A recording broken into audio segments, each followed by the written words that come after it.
Man, that's funny. I just went on a little old ramble and just going into phone, look down the phone and record, man. You know what I'm saying? So I guess I got a couple of calls. I'm in the middle of the mountains. So I guess I got a couple of calls. And the phone ain't rung all day, but as soon as I hit record on the phone rings out the blue. So you know, I'm in the middle of the desert, going between Utah and Idaho. I guess these are mountains or plains, whatever you want to call it. And don't have no signal. So you know, when I don't have no signal, man, I pretty much just hit record on my phone and go to rambling. And a thought, man, it just crossed my mind, right?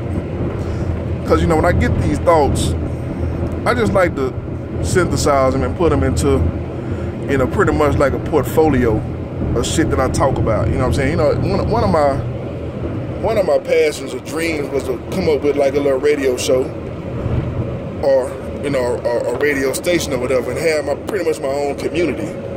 You know what I'm saying? So, and part of the community was just, you know, just like-minded people, you know what I'm saying, that support each other and, you know, just coming together on game. And I synthesized these thoughts. What I realized, though, is the more I was trying to put this thing together, it was almost like, I don't want to say almost, like it was definitely, like, there wasn't no almost to it, but the universe was taking my thoughts, man, and allowing other people to benefit off of them. So, you know, they were taking me and bouncing off of them, glancing them off of them. I didn't like that shit. You know what I'm saying? I'm the first one with the thought. You know? So, anyway, I don't know if it slows down anything, but it definitely paralyzed me. You know what I'm saying? 'Cause it's just awkward, man. It's just strange. You know? So, you know, for the most part, it's undescribable, unexplainable. So, I'm going to stay on subject. You know, no conspiracy theories, you know what I'm saying? We're going to keep it 100. We're going to keep it G. You know what I'm saying? But I was thinking about the good and the evil in the music. You know what I'm saying? And what I was basically saying to myself was, I'm not an authority on music. You know what I'm saying? I'm not an authority on thoughts or what's really real or what's really happening, you know what I'm saying? So as far as your religious beliefs or how your pastor told you to look at it or whatever, hey man, by all means, man, listen to those guys that are authorities in your life, you know what I'm saying? But just the way that I listen to music is a little bit different, you know what I'm saying, than I'm told music is listened to, you know. And what I was basically thinking about was, why is good, like positive rap, a rap that's coined positive, why is it so bad? You know what I'm saying? It's just not good. And don't get it twisted, man. There's some great positive rappers that are out there.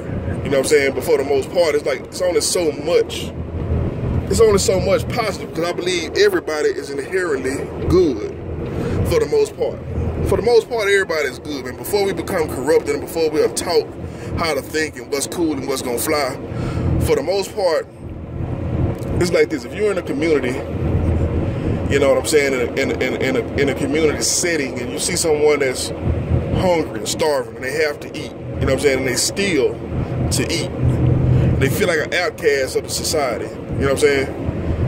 I think it's natural instinct to see that person. If you can see something inside that person that reminds you of yourself, you can help that person. And in turn, you're not helping that person because you put their life before your life. If you had to put their life before your life, of course you would choose yourself. But you also know that helping this person is helping the community, because this one outcast that's in the community is bringing the community down. You understand what I'm saying?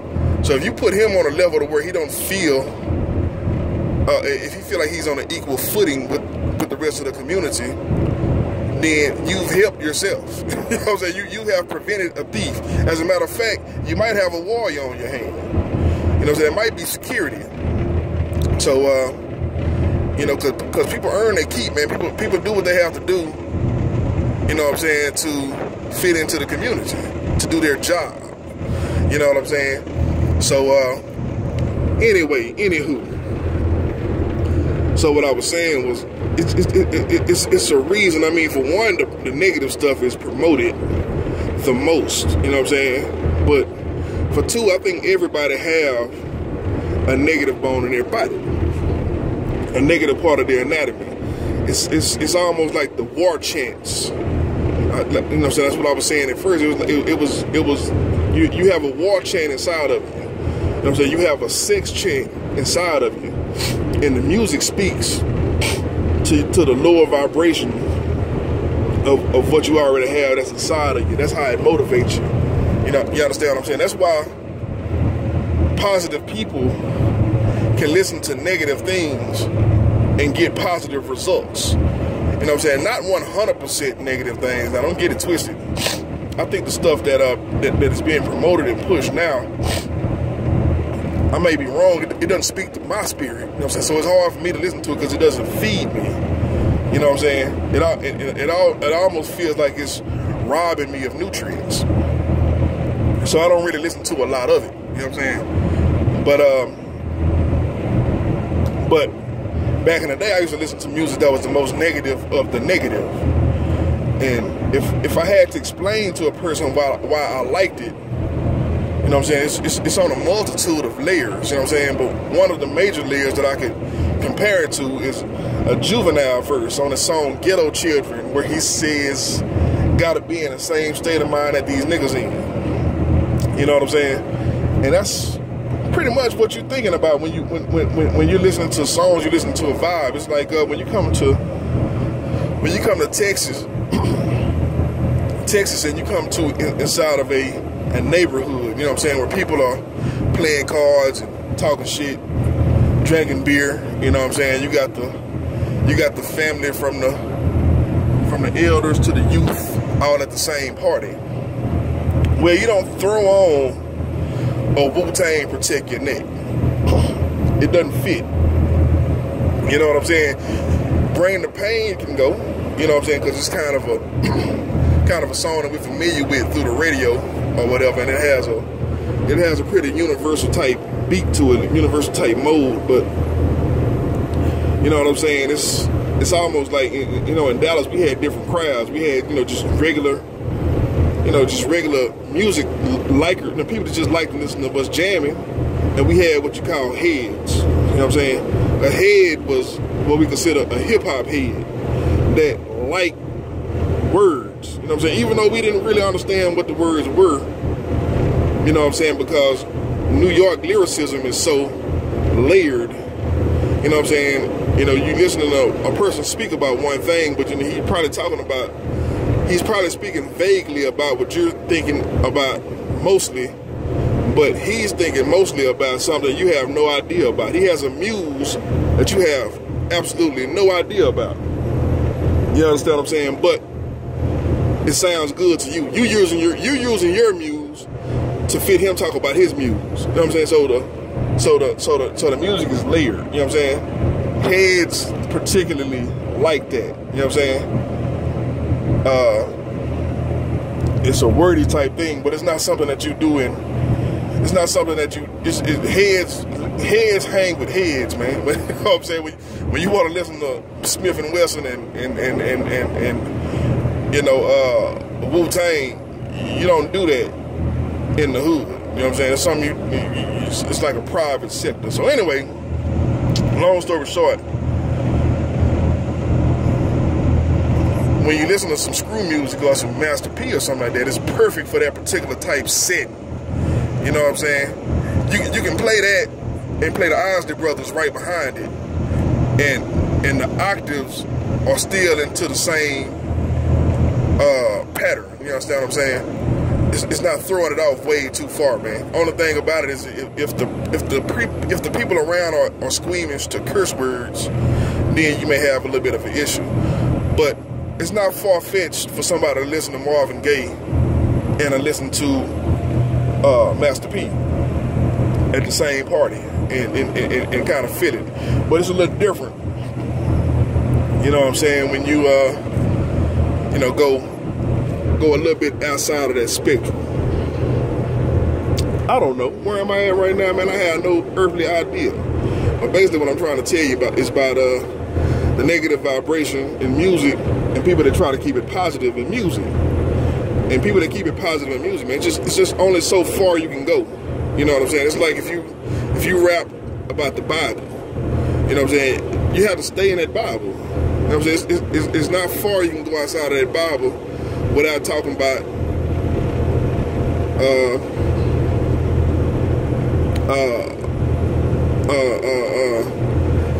you know, going out and getting something that people thought you wasn't supposed to have. You know what I'm saying? So it's only so far you can go, man. And I believe that's why the positive music is so bad. That's why I believe that, you know, you take a person like a Kanye West, and to us his music is positive. But when you put a magnifying glass on certain lyrics, it's extremely negative. But for the most part, he's not talking about hurting anybody or doing anything. He's talking about believing in himself and getting over the bridge to the next bridge. Just like, hey man, you got me in the projects. You know what I'm saying? You got me in a low income situation where I feel like I don't belong. I want to be in an environment where people drink alkaline water, play tennis, you know what I'm saying, be and focus on their health. You know what I'm saying? That's where I want to be. So that's what I rap about. You know what I'm saying? And you want me to rap about fuck these pretty hoes, I love those Section 8 bitches, but I want to rap about girls who bleach their asshole. You understand what I'm saying? So it's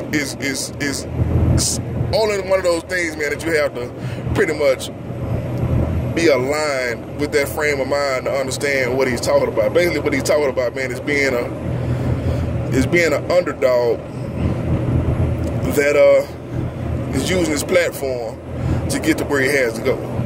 You know what I'm saying? I don't know where I'm going with it. So maybe I'll make a part 2 to it. You know what I'm saying?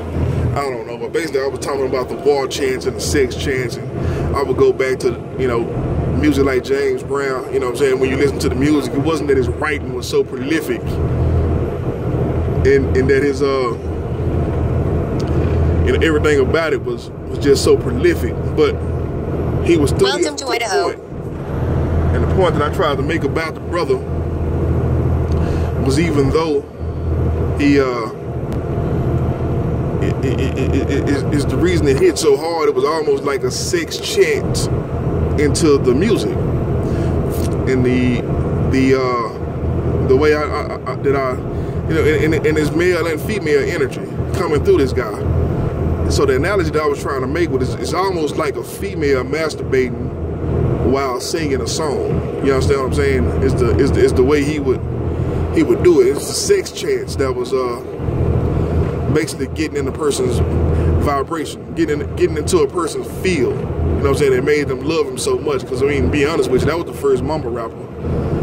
I mean, James Brown was mumbling like a motherfucker. I give a damn what nobody say. I can't understand him now. And but I understand where he's coming from, and I understand that more than a singer, I seen him more like a drum major than a singer. You know what I'm saying? So, you know, all the different type of things that you listen to, man, those are the things that take people over the top. Is they tap into that particular energy. You know what I'm saying? The war energy or the sex energy. And being that people are inherently good, you should get the positive parts about them. And the negative parts about them would probably be to balance out the positive parts about them in a wicked situation.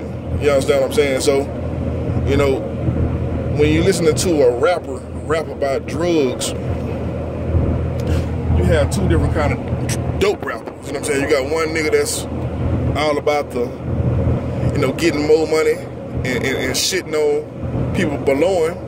And you have one guy that's just ambitious as fuck and using whatever modality he got to use to get out of his current situation. You know what I'm saying? Both of them are wrong, but, you know, like I say, man, you're rationalizing a person using his own ingenuity other than the ingenuity of what's laid out before us, you know what I'm saying, through religion and through education and stuff like that. It's a person looking at the situation mathematically from his own perception, you know what I'm saying. So, it's almost like, some people feel weird when you judge them, but then you happy for the guy who gets the job driving the Budweiser truck or the cigarette truck, you know what I'm saying, or the guy working at the corner store selling kids 75-cent cigars, knowing what they're gonna put in the cigars, you know what I'm saying? So, but you look at the guy,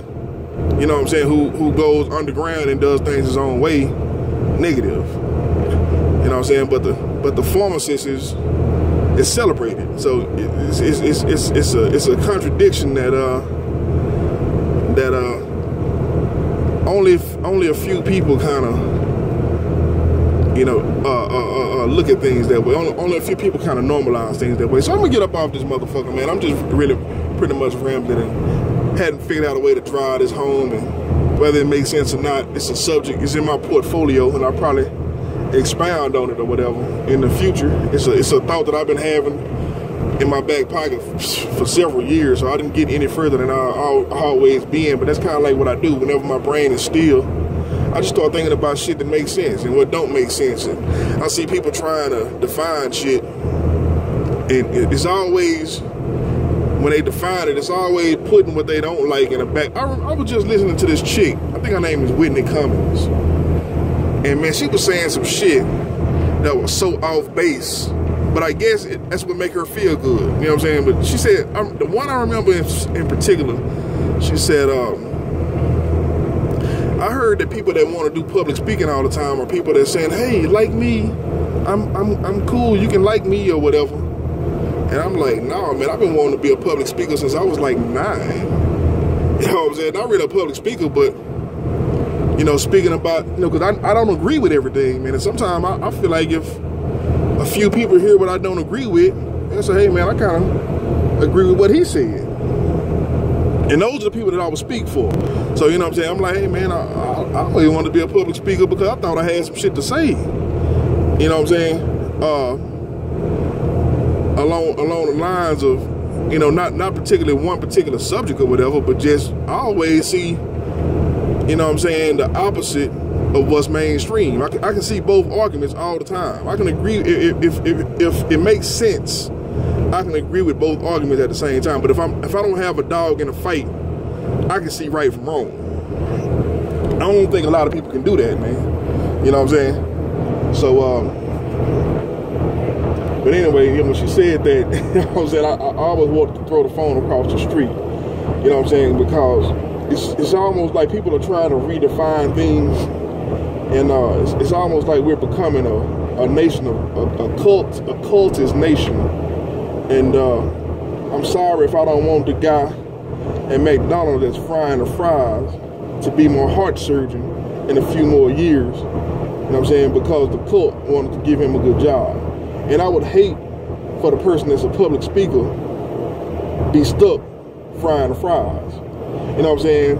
But take a person that's a non-speaker, you know what I'm saying, and have a little bit of charisma, but you just put him up there because you want to control him and control other people. It's like, I understand, things have to work a particular way or whatever, but, I'm focused on me, man, how to find my way. So the more I see this kind of stuff, and I see myself getting pushed to the back, and, pretty much like Nas's character on Ether, fucked over, left for dead, distant, forgotten, you know what I'm saying? All kind of different, you know what I'm saying, ways of putting you in a deficit with keeping up with life. It's pretty much what I'm saying. But I'm seeing that's happening to me, you know what I'm saying, as what's considered an African-American male in the U.S. You know what I'm saying? I don't think that I'm alone, but I think we're so isolated that we don't have anybody to talk to. You know what I'm saying? Nobody cares because everybody's against us. You know what I'm saying? It's almost like, damn near feels like,